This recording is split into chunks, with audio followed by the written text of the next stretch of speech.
Manuel Balcázar, especialista en inteligencia, seguridad nacional y director de MB Consultores. Vamos a hablar con él, querido Manuel, para que nos digas cómo ves las cosas. Muy buenas noches, querido Manuel, ¿cómo estás? Muy buenas noches, Javier. Un gusto saludarte a ti y a tu auditorio. ¿Cómo ves este acuerdo que suena como muy bien intencionado, pero pues como luego dicen, de buenas intenciones están llenas las cosas, no necesariamente resultados, ¿no? Claro, yo pues quisiera celebrar que los gobernadores se reúnen y deciden pues llevar a cabo este esfuerzo, que también cuando uno escucha a la gobernadora y ve lo que estamos viendo en las imágenes, creo que hay desafíos interesantes. A primera vista salta la ausencia de la secretaria de Gobernación y la secretaria de Seguridad y Protección Ciudadana federales. Sobre todo en el rol que deben de tener de promotoras de la coordinación operativa. No es la primera vez que las entidades preocupadas por su seguridad a través de sus mandatarios generan acuerdos. Me viene a la mente un caso de la Policía Interestatal, le llamaron entre Tamaulipas y Nuevo León para contener la inseguridad, medianamente funcionó, se deshizo, actualmente está funcionando entre Tamaulipas y Veracruz, pues medianamente funciona, y es algo que pues cuesta mucho trabajo echar a andar. Cuando dice la gobernadora que pues es una estrategia, es un centro con 5 ejes, también se ve uno obligado a pensar en los 5 CERFIs que crearon desde la administración pasada, que es el acrónimo de los Centros Regionales de Fusión de Inteligencia, que tienen este componente de inteligencia y operaciones. Y entonces piensa uno, si no funcionó lo que ya hicieron, si ya hicieron un diagnóstico, ¿y por qué creen que ahora sí va a funcionar? Sí.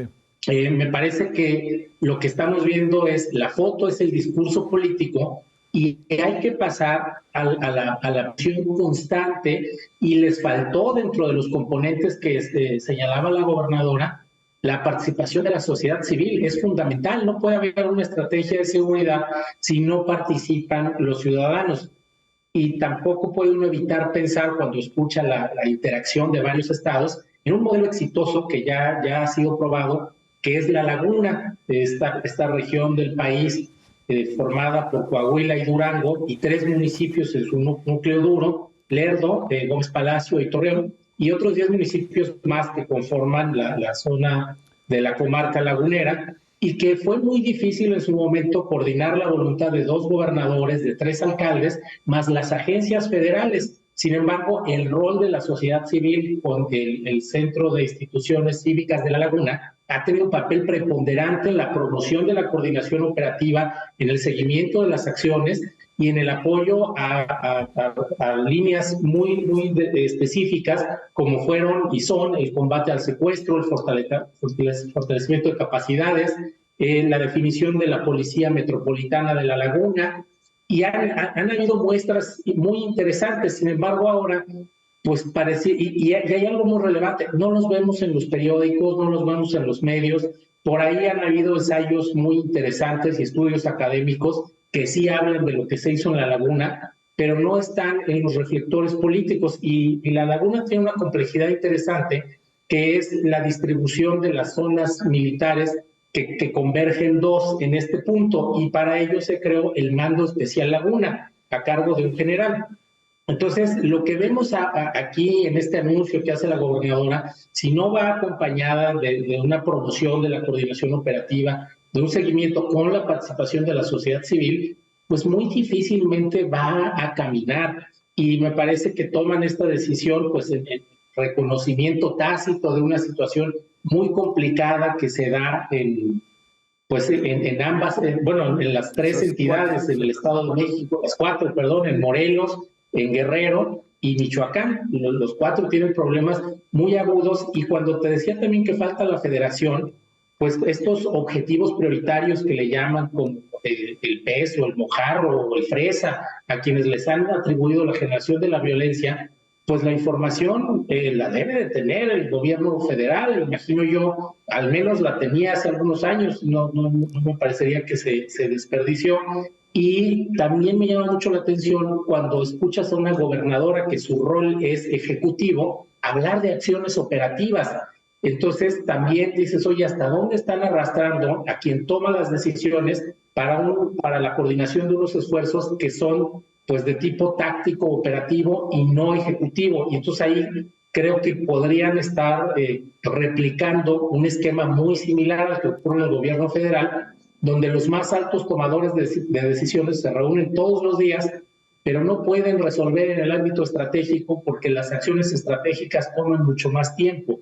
Entonces, ese sería, yo creo, el desafío más importante, y sobre todo también, como te decía, en la promoción de la coordinación operativa, tiene que haber confianza, no solo entre los gobernadores, sino entre los mandos policiales y de aplicación de la ley, como son los fiscales, donde empiezan distintos celos desde las pruebas de control de confianza, los rangos que tiene cada uno, los recursos que están asignados, lo que puede aportar cada entidad federativa. Entonces, eso creo que es muy relevante también y debería de estar ya en un diagnóstico y tener un plan de seguridad estratégico regional que les ayude a impulsar estas acciones y dar seguimiento. Como intención lo veo extraordinario, como resultado lo veo un poco complicado porque además tenemos pues un movimiento atípico en este 2024 que va a ser el proceso electoral federal, y eso evidentemente altera las dinámicas de la disponibilidad de elementos, la movilidad en carreteras y por supuesto la interacción del crimen organizado que en algunas de estas entidades ya ha sido acusado de interferir en procesos electorales. Entonces es un reto pues mayor el que tiene esta instancia de coordinación que hoy están proponiendo.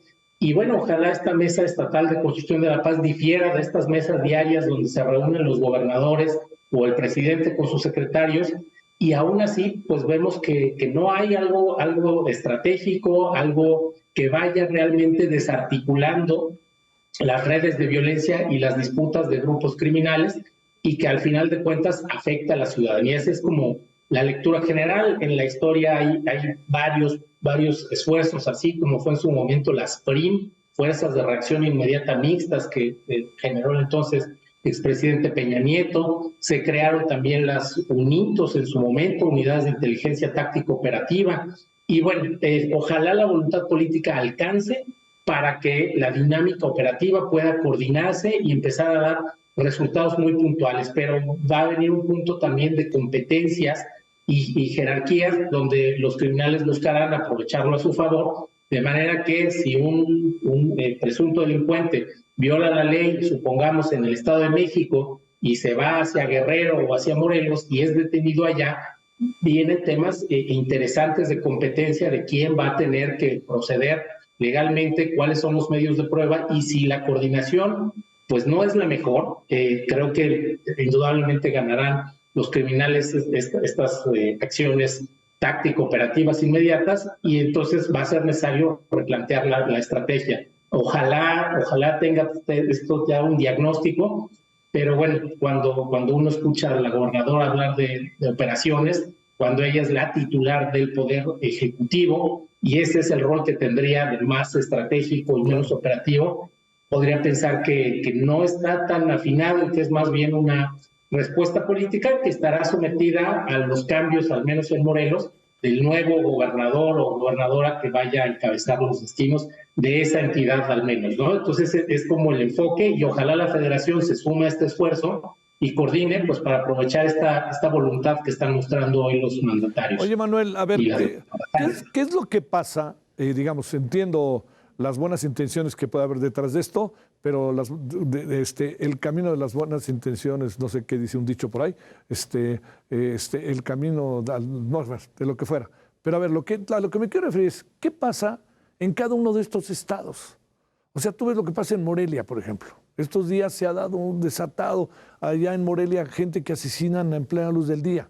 En Acapulco, con todo y el Otis, mira lo que pasa. ¿Qué es lo que sucede en el Estado de México? Lo que pasó hace poco, ¿no? ¿Te acuerdas allá en donde hubo un enfrentamiento entre la comunidad y la familia michoacana?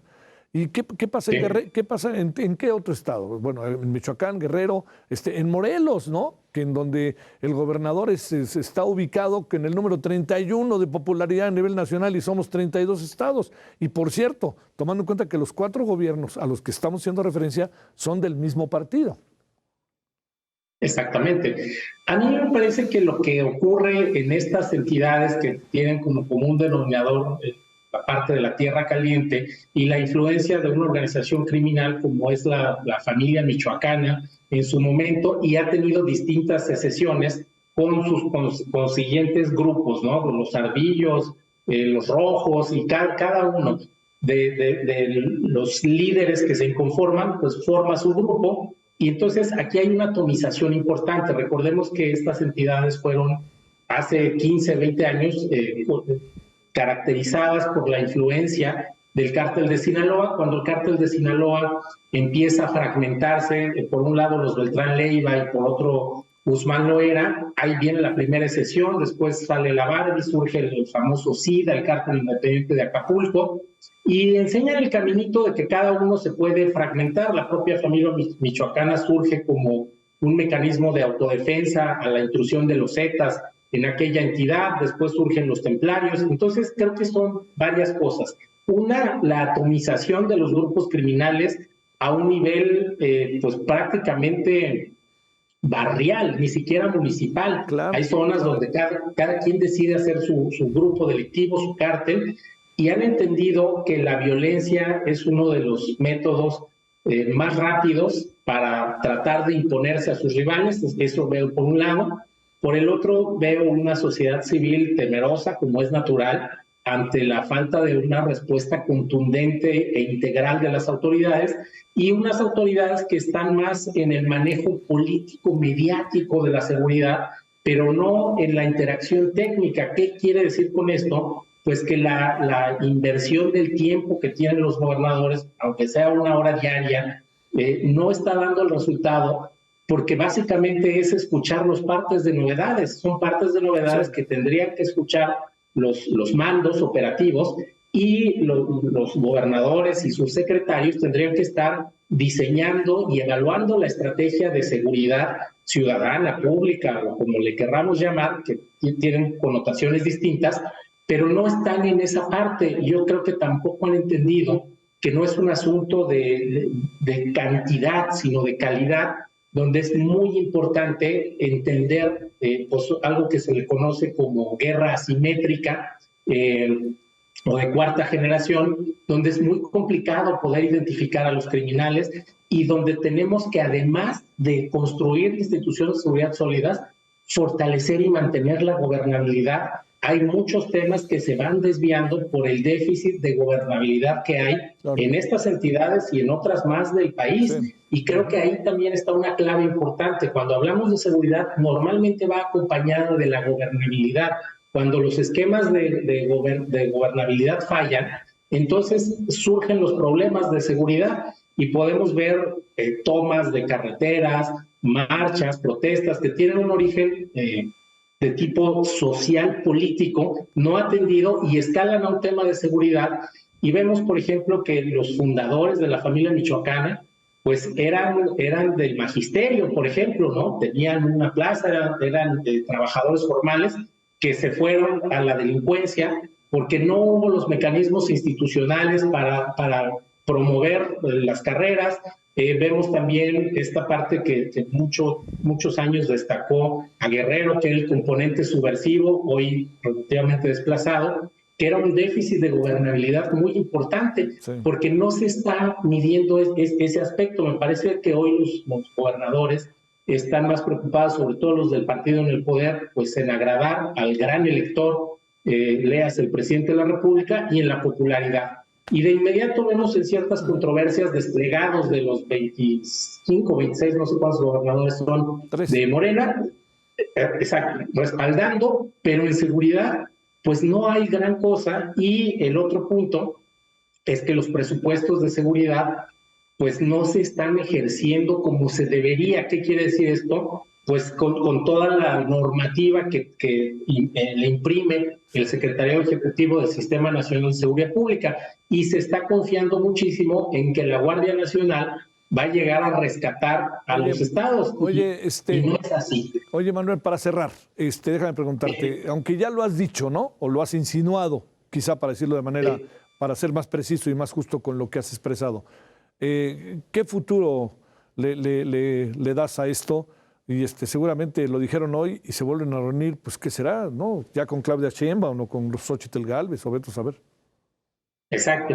Pues yo le doy lamentablemente una probabilidad de éxito a este esfuerzo media-baja, es decir, entre el 50 y el 40% de probabilidad de éxito, así como se ve. Si los gobernadores están viendo este programa, ojalá, y deciden reestructurar, reimpulsar, hacer los diagnósticos, creo que podrían elevar la probabilidad de éxito entre el 60 y 70%, pero dada la experiencia que ha habido en el país, no creo que pase del 50% la probabilidad de éxito, lamentablemente porque es urgente fortalecer y recuperar la seguridad en esa zona del país y en otras más. Te mando un gran saludo, Manuel. Muy buenas noches. Gracias, Javier. Buenas noches. Gracias, que estés muy bien. Gusto saludarte. Gracias por tu participación.